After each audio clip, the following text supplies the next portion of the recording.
سندھی تو ویسے ہی مولا علی کا مرید ہے، اور سندھیوں میں تو ویسے ہی خوبی پائی جاتی ہے کہ یہ ہندو بھی ہوتا ہے تو یا علی مدد بولتا ہے،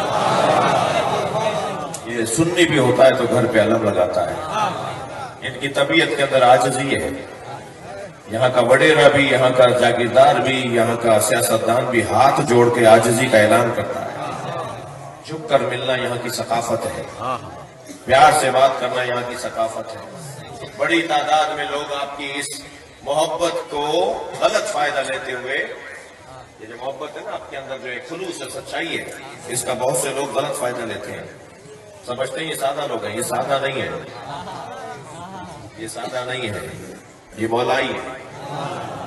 یہ مولا علی کے نام پر اپنے آپ کو قربان کر دیتے ہیں۔ یہ بڑے بڑے لوگ، میں نے کہا تھا قائم علی شاہ صاحب سے، میں نے کہا کہ سندھ کا تو سنی بھی قائم علی ہے، اور سندھ کا دیوبندی بھی علی شیر ہے۔ یہاں کی ثقافت ہی کچھ اور، یہاں کی ثقافت ہی کچھ اور ہے۔ الحمدللہ یہ آپ کا حسن ہے سندھیوں کا۔ میں نے سندھیوں کی 18 خوبیاں جوڑی ہیں۔ سندھیوں میں یہ خوبی ہے، یہ خوبی ہے، یہ خوبی ہے، یہ خوبی ہے۔ 2-4 خامیاں بھی ہیں جو اکیلے میں بتاؤں گا،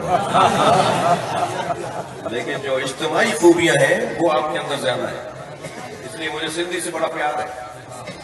2 سندھی لڑ رہے تھے، ایک کو جب زیادہ غصہ آیا تو کہا تو مروان ہے۔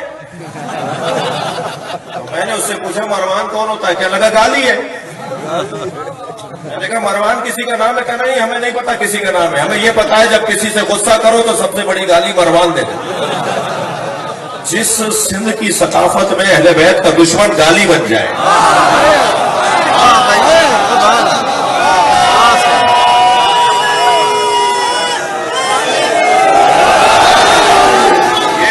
یہ خوبی ہے اس خطے کی۔